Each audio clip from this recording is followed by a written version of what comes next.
ఓం నమో నారాయణాయ నమః.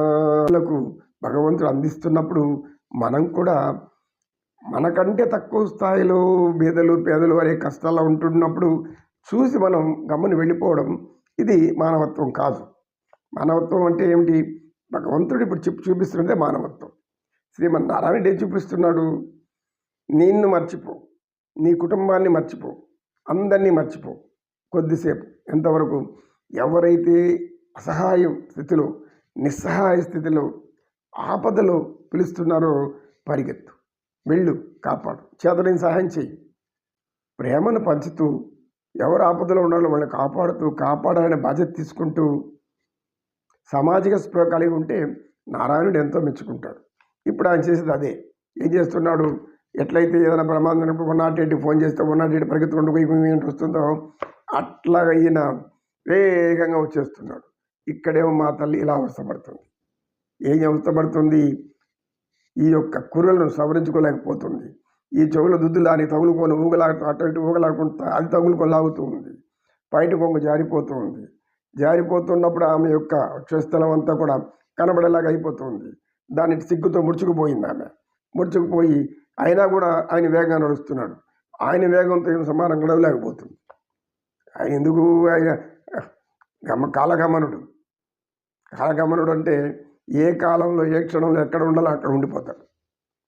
ఇప్పుడు వైకుంఠంలో ఉన్నాడు. ఒక్క క్షణం ఊహించుకున్నాడంటే భూలోకం మీద వచ్చి కూర్చుంటాడు. భూలోకంలో వచ్చి కూర్చొని ఏదో చేస్తాడు.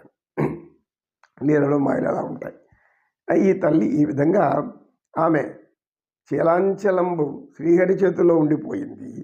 ఆ శ్రీహరి చేతిలో ఉండి చీలాంచలం కొంచెం లాగబడిన చీలాంచలం ఏమైంది? ఆమె నడుముకు చుట్టుకున్నటువంటి ఆ చీర యొక్క ముడి జారినప్పుడు ఆ కింద ఉన్నటువంటి వేలాడుతూ ఉంది ఆ మనలూలు. ఆ దారా అలాగే వేలాడుతూ ఉంది. దాన్ని చుట్టుకోవాలంటే సమయం కుదరడం లేదు. ఇక ఆమె యొక్క పైన ఉన్నటువంటి పైట జారిపోయింది. ఈ పైట జారిపోతేనే ఏమవుతుంది? ఆమె పాలేళ్ళు బరువుతో ముందుకు ఊగుతున్నాయి. ఆ పాలేళ్ళ బరువుతో ఆమె ఏం చేస్తుంది? సిగ్గుతో ముడుచుకుపోయి వంగి ఎవరిని కనపడకుండా తన కురులను అడ్డం పెట్టుకొని ఇలా నడుస్తూ ఉంది. ఏమైనా సరే ఈసారి అడగాలి. ఏమనుకుంటుంది ఇప్పుడు? ఇట్లైనా అడగాలి.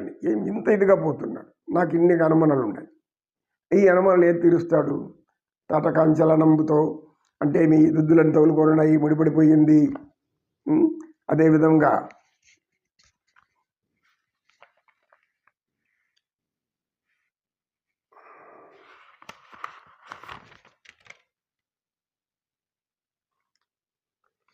భుజనడ దమ్మిల్లబతో అంటే భుజాలపైన తగులుకున్నటువంటి కురులు, ఈ యొక్క దుద్దులు వేలాడుతున్నాయి. అవి సర్చ్ చేసుకోవడానికి వీలు కాకుండా పోతుంది. శాటి ముక్త కుచంబుతో అంటే ఈ యొక్క బయట జారిపోతున్నప్పుడు ఆ యొక్క ఆమె వక్షస్థలం ముందుకు ఊగుతూ ఉంది. శాటి ముక్త కుచంబుతో.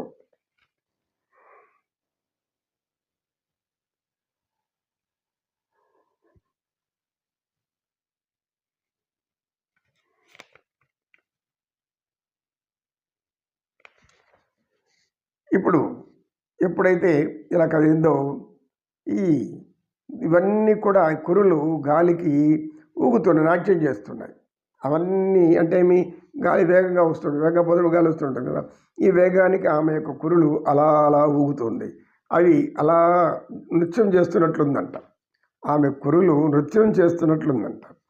అదేవిధంగా ఆమె బయట జారినప్పుడు ఆ తల్లి యొక్క వక్షస్థలంపు ఊగుతూ ఉంది, అటు ఇటు ఊగుతూ ఉంది. అంటే ఆ తల్లి పరమ పవిత్రురాలు కనుక అందరికీ సృష్టికంతా కూడా ఆహార ప్రదాత.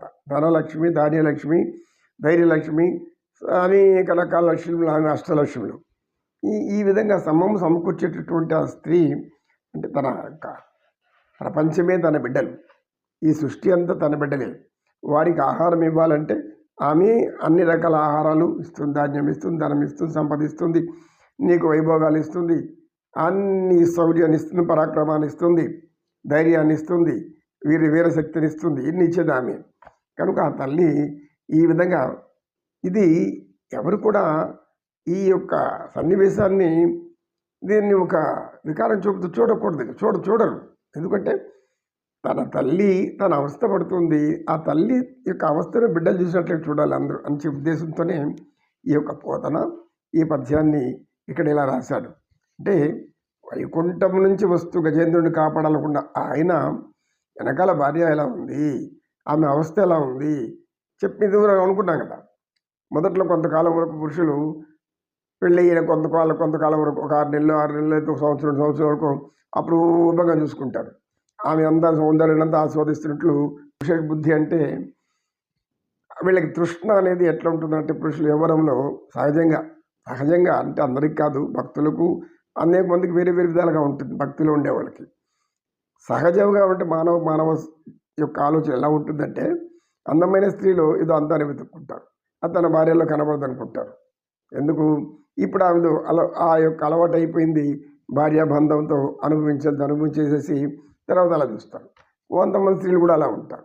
ఎలా ఉండొచ్చు, మనకు కావాల్సింది ఏమంటే మంచిగా చూడడం, మంచిగా తీసుకోవడం. ఈ విధముగా లక్ష్మీదేవి వంగిపోయిన నడుము, తన యొక్క వక్షస్థలాన్ని ఎవరికి కనబడకూడదని కాపాడుకోవడానికి పైటి చెంగు, ఇది సహజంగా మనం చూస్తుంటాం. ప్రతి స్త్రీలు కూడా ఏదైనా చూపు మగవాళ్ళు కొత్త వాళ్ళు ఎదురైతే వెంటనే పైకి సర్దుకుంటారు. ఎందుకు? వక్షస్థలం మనకు కనబడబడుతుంది. ఇది ఎవరికి కనబడాలి? కేవలం బిడ్డలకు పాలు ఇవ్వడానికి మాత్రం కనబడాలి. తర్వాత పడక గదిలో భర్తకు మాత్రమే కనబడాలి. ఈ యొక్క శరీరంలో ఉండే సౌందర్యం అంతా కూడా అవయవాల సొంపులు, వంపులు, ఆ యొక్క సుగుణాలు ఇవన్నీ కూడా అద్భుతమైనటువంటి వర్ణన స్త్రీలకు కవులు అనేక విధంగా చేసి పెట్టారు. ఆ కవుల వర్ణన వల్లనే మన భారతదేశంలో స్త్రీలను అపురూపంగా చూసుకుంటాము, ఆదర్శంగా చూసుకుంటాము, మాతృమూర్తిగా చూసుకుంటాము, ఆ తర్వాత దేవతామూర్తిగా కూడా చూసుకుంటాం.